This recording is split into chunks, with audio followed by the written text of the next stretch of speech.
మార్కాపురంలో నిర్వహించిన విలేకరుల సమావేశంలో మార్కాపురం శాసనసభ్యులు కందుల నారాయణ రెడ్డి వైసీపీ నాయకుల ఆరోపణలకు గట్టి సమాధానం ఇచ్చారు. తమ ఉనికిని కాపాడుకోవడం కోసమే కొందరు వైసీపీ నాయకులు తనపై బురద జల్లుతున్నారని విమర్శించారు. గత వైసీపీ ప్రభుత్వం చేసిన మోసాలు, బెదిరింపులను మరిచిపోయి ఇప్పుడు తనపై ఆరోపణలు చేయడం సరికాదన్నారు. కూటమి ప్రభుత్వం ఎక్కడా దౌర్జన్యాలకు, బెదిరింపులకు పాల్పడటం లేదని స్పష్టం చేశారు. అందరికీ నమస్కారం. ఈరోజు మార్కాపురం నియోజకవర్గంలో మార్కాపురం జిల్లాలో జరుగుతున్నటువంటి ఈ పత్రికా సమావేశానికి వచ్చినందుకు నమస్కారాలు తెలియజేస్తూ, మన రాష్ట్ర బడ్జెట్ విషయంలో ఈ రాష్ట్ర ప్రజలు సంతోషంగా, ఆనందంగా ఉండేలా చూస్తూ ఈ బడ్జెట్ని ప్రవేశపెట్టడం జరిగింది. ఒక పక్క అభివృద్ధి, మరో పక్క సంక్షేమం, రెండింటినీ కూడా సమపాలలో సమతూకంతో వేసి ఈ బడ్జెట్ని రూపొందించడం జరిగింది. గత 2 సంవత్సరాలుగా, సుమారు 19 నెలలుగా ఈ రాష్ట్రంలో జరుగుతున్నటువంటి అభివృద్ధి కార్యక్రమాలు కావచ్చు, ఈ రాష్ట్రంలో ఇస్తున్నటువంటి సంక్షేమాలు కావచ్చు, ప్రజలు ఒక సంతోషకరమైనటువంటి వాతావరణంలో ఉంటూ ఈ రాష్ట్ర యువత కోసం మా నాయకులు పడుతున్నటువంటి కష్టాన్ని యువత కూడా గుర్తించి మా కోసం కష్టపడుతున్నారు, మా యొక్క జీవితాల్లో వెలుగులు అనేవి త్వరలో నిండుతాయి అనేటువంటి భావనలో యువత కూడా ఈరోజు ఉండటం మా కూటమి ప్రభుత్వం చేసుకున్నటువంటి అదృష్టం.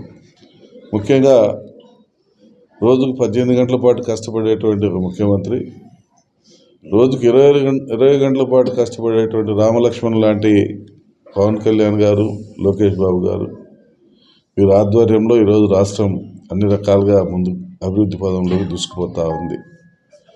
సుమారు 13 లక్షల కోట్ల రూపాయల విలువైనటువంటి కంపెనీలు రాబోతూ ఉన్నాయి. 9 లక్షల పైచులకు మనకు ఉద్యోగాలు త్వరలో రాబోతూ ఉన్నాయి. ఆల్రెడీ ఇప్పటికే 6 లక్షల కోట్ల పైచులకు పెట్టుబడులు వచ్చాయి. ఇంకా 5 లక్షల మందికి ఉద్యోగాలు కూడా ఆల్రెడీ ఆన్ రికార్డ్ పరంగా ఇవ్వటం జరిగింది. అంటే ఈ ప్రాజెక్టులు కూడా పూర్తి స్థాయిలో గ్రౌండింగ్ జరిగినప్పుడు మా యొక్క రాష్ట్రం ఏ రకంగా అభివృద్ధి పదంలో పోతుందో ఒక్కసారి తలుచుకుంటేనే ఒళ్ళు పులకరించిపోయేటువంటి పరిస్థితి. ఇటువంటి తరుణంలో ఈరోజు ఈ రాష్ట్ర ప్రజలు అందరూ కూడా సంతోషం వ్యక్తపరిచే విధంగా ఈరోజు రాష్ట్ర బడ్జెట్ను రూపొందించడం జరిగింది. సుమారు 3,32,000 కోట్ల రూపాయల 3,32,000 కోట్ల రూపాయల పైచిలకు బడ్జెట్లో ప్రవేశపెట్టడం జరిగింది. అన్ని వర్గాలని ఈరోజు ఈ ప్రభుత్వం ఒక ముందు చూపుతోటి ఆలోచన చేసి అన్ని వర్గాల వారిని కూడా ఈరోజు వారికి న్యాయం జరిగేలా, అన్ని వర్గాల వారు సంతోషపడే విధంగా ఈరోజు చూడటం జరిగింది. ఈరోజు మనం ముఖ్యంగా చూసుకుంటే వ్యవసాయ రంగానికి 13,598 కోట్లు కేటాయించారు. అలాగే మూలధనం వ్యయాన్ని కూడా 53,915 కోట్లు పెంచడం జరిగింది. అంటే ఈ రాష్ట్రం అనేది ఆర్థికపరమైనటువంటి సమస్యల్ని అధిగమించుకుంటూ ముందుకు పోతుంది అనే దానికి ఇదే నిదర్శనం. అలాగే గత ప్రభుత్వంలో ఏదైతే ధరల స్థిరీకరణ కోసం కేటాయించింది, కేవలం 5 ఏళ్లలో వాళ్ళు కేటాయించింది 880 కోట్లు. ఈ ప్రభుత్వం గత బడ్జెట్లో 300 కోట్ల రూపాయలు కేటాయించి సుమారు 1,200 కోట్ల రూపాయల పైచలకు ఖర్చు పెట్టడం జరిగింది. పొగాకు కావచ్చు, మామిడి కావచ్చు, ఉల్లి కావచ్చు, కోకో కావచ్చు, ఇలా ఈ పంటలన్నిటికి కూడా రైతుల గిట్టుబాటు ధర కల్పించి, రైతులకే ప్రభుత్వం ఒక గిట్టుబాటు ధర వచ్చేలా చేసి, కొంత ప్రభుత్వం కూడా బరాయించి రైతుని సంతోషపెట్టడం జరిగింది. అంటే ఈ ప్రభుత్వం రైతు కోసం ఏమైనా చేస్తాము, ఎంతవరకైనా పోతాము అనే దానికి ఇదే నిదర్శనం. గత ప్రభుత్వాల మాదిరిగా చేతులు దులుపుకోవాలి, చేతులు ముడుచుకొని కూర్చోవాలి. ఎక్కడ సంపద పుట్టించాలో అక్కడ సంపద పుట్టించుకుంటూ ఆ సంపదతోటి ఈ రాష్ట్ర ప్రజలకు ఉన్నటువంటి కష్టాలను తొలగించేదానికి ఈరోజు వారు చేస్తున్నటువంటి ప్రయత్నమే తాపత్రయమే మనల్ని బతికిస్తూ ఉంది. మన ప్రజలందరూ కూడా సంతోషంగా ఉండేదానికి నిదర్శనాలు కనపడతా ఉన్నాయి. అలాగే సాగునీటి రంగంలో కూడా ఈ ప్రభుత్వం గత బడ్జెట్ కంటే ఈసారి 4,000 కోట్ల రూపాయలు అధికంగా, అంటే సుమారు 18,224 కోట్లను ఈ బడ్జెట్లో ప్రవేశపెట్టడం జరిగింది. మన వాళ్ళు చాలామంది అంటూ ఉండొచ్చు వెలుగొండకి తక్కువగానే కేటాయించారు. ఎంత కేటాయించినా ఎంత పని జరిగినా ఈ సంవత్సరం ప్రాజెక్టు పూర్తి అయితే ప్రాజెక్టు పూర్తి స్థాయిలో డబ్బులు ఇవ్వడం తథ్యం. బడ్జెట్లో కేటాయించినంత మాత్రాన తక్కువ కేటాయించారు, డబ్బులు రాలేదు అనేటువంటి అపోహపడాల్సిన పని లేదు. ఈ సంవత్సరం ఎట్టి పరిస్థితుల్లో ఈ ప్రాజెక్టు పూర్తి అయిపోతుంది. మా నీళ్ళు అనేది ప్రజలకు చూపిస్తాం. ఎవరు కూడా దీని గురించి ఆందోళన చెందాల్సిన పని లేదు.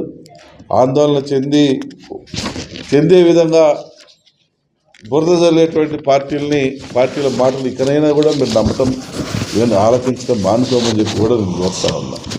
ఎందుకంటే వాళ్ళ బుద్ధే చెడగొట్టడం, వాళ్ళ మైండ్ సెట్టే ప్రజలను డైవర్ట్ చేయటం. గతంలో కూడా మీరు చూసుకోండి, వాళ్ళకి ఏదన్నా ఇబ్బంది వస్తుందనంటే ఏదో ఒక రకంగా డైవర్షన్ చేస్తారు, ఎవరినో ఒకరిని అరెస్ట్ చేస్తారు, ఎవరినో ఒకరిని ఇబ్బంది పెడతారు, ప్రజలందరూ కూడా డైవర్షన్ అయిపోతారు. అలా డైవర్షన్ పాలిటిక్స్ చేసి గత ప్రభుత్వం ఎన్నో రకాలుగా ఈ ప్రజల్ని ఇబ్బంది పెట్టిన మాట మనం చూస్తూ ఉన్నాం. ఈరోజు కూడా డైవర్షన్ చేయాలని చెప్పి చూస్తూ ఉన్నాం. కల్తీ లడ్డు విషయాన్ని ప్రజలు సీరియస్గా తీసుకుంటున్నారనగానే అంబటి రాంబాబు గారి విషయాన్ని లైన్లో తెచ్చారు. అంబటి రాంబాబు గారితో ఒక పెద్ద ఆయన్ను, ఈ రాష్ట్ర ప్రజలు తండ్రిగా భావించేటువంటి పెద్ద ఆయన్ను ఇష్టం వచ్చినట్టు నోటికి వచ్చినటువంటి పరుష పదజాలంతో దూషించారు. దూషించడమే కాకుండా మళ్ళా మేము అలాంటి వాళ్ళంగా ఇలాంటి వాళ్ళను ఒక కప్పిపుచ్చుకునేటువంటి ధోరణి చేశారు. కానీ ప్రజలు చూస్తూ ఉండరు. ప్రజలు కూడా వాస్తవాలు తెలుసుకున్నారు కాబట్టి ఏం జరుగుతుంది ఏంటనేది వాళ్ళకు కూడా అర్థమైంది కాబట్టి ఈరోజు ప్రజలు కూడా ఆ అరెస్టులను ఖండించడంలా స్వాగతిస్తూ ఉన్నారు. దుర్మార్గాలు అప్పుడు చేసిరి, ఇప్పుడు కూడా మళ్ళీ మీ దుర్మార్గాలకు అంతు లేకుండా పోతే ఎట్లా అని చెప్పి ప్రజలు ఈరోజు మా ప్రభుత్వం చేపడుతున్నటువంటి చర్యల్ని సమర్థిస్తూ ఉన్నారు అని చెప్పి కూడా ఈ సందర్భంగా మీ అందరికీ కూడా తెలియజేస్తూ ఉన్నాం. ఈ ప్రభుత్వం అన్ని వర్గాల వారిని కూడా సమంగా చూసుకునే విధంగా ముందుకు పోతూ ఉంది. బీసీలు కావచ్చు, ఎస్సీలు కావచ్చు, ఎస్టీలు కావచ్చు, మైనార్టీలు కావచ్చు, వీళ్ళందరికీ కూడా బీసీ సమగ్రాభివృద్ధికి అయితే 51,000 కోట్ల రూపాయలు సుమారు. అలాగే ఎస్సీ సంక్షేమానికైతే 20,600 కోట్ల రూపాయలు సుమారు. ఎస్టీ సంక్షేమానికి 9,190 కోట్లు సుమారు. మైనార్టీల సంక్షేమానికి 6,090 కోట్లు సుమారు. ఇలా ఈ సంవత్సరం కేటాయింపులు చేశారు. అంటే ఈ ప్రభుత్వం ఆర్థిక లోటును అధిగమించుకుంటూ, మీరు చేసినటువంటి అప్పులకు వడ్డీలు కట్టుకుంటూ, మీరు ఏదైతే గత ప్రభుత్వంలో అత్యధిక వడ్డీలకు తీసుకొచ్చి ఈ ప్రభుత్వాన్ని ముందుకు నడిపిస్తే దాన్ని వడ్డీ రేటును కూడా తగ్గించి ఒక పక్క వడ్డీలు కట్టుకుంటూ, మరొక పక్క సంక్షేమాన్ని ముందుకు తీసుకుపోతూ, మరొక పక్క అభివృద్ధి పదంలో దూసుకుపోతూ ఈరోజు ముందుకు పోతా ఉన్నాం. ఈ ప్రభుత్వ పెద్దల సహకారంతో, ప్రజల సహకారంతో, దీవెనలతో ఈ ప్రభుత్వం ముందుకు పోతా ఉందని చెప్పి మీ అందరికి కూడా మనవి చేస్తూ ఉన్నాం. అలాగే సాంఘిక సంక్షేమానికి కావచ్చు, పాఠశాల విద్యకైతే సుమారు 32,000 కోట్ల రూపాయలు బడ్జెట్లో ప్రవేశపెట్టారంటే సామాన్యమైన విషయం కాదు. ఈరోజు ఈ ప్రభుత్వం ఒక బాలుడి మీద సుమారు 90,000 రూపాయలు ఖర్చు చేస్తుంది. ఒక విద్యార్థి మీద సుమారు 90,000 రూపాయలు ఖర్చు చేసి పాఠశాల విద్యని ఆధునీకరించి పాఠశాల విద్యని మెరుగైన విద్య వచ్చే విధంగా చేయటం జరుగుతూ. గతంలో కంటే కూడా ఈ సంవత్సరం సత్ఫలితాలు వచ్చే విధంగా చర్యలు తీసుకోవడం జరుగుతా ఉంది. అన్ని రకాల అభివృద్ధిని కాంక్షిస్తూ ఈరోజు పాఠశాల విద్య పట్ల కూడా ప్రత్యేక శ్రద్ధ తీసుకొని మా యువ నాయకుడు నారా లోకేష్ బాబు గారి ప్రిస్టేజ్ ఇష్యూగా మంత్రి పదవిని చేపట్టి ఈరోజు ఆ యొక్క శాఖని ఏ విధంగా అద్భుతంగా తన తెలివితేటలతో నడిపిస్తూ ఉన్నాడో మనం అందరం కూడా చూస్తూ ఉన్నాం. అలాగే ఎన్టీఆర్ భరోసా పెన్షన్లకైతే 27,719 కోట్లను కేటాయించారు.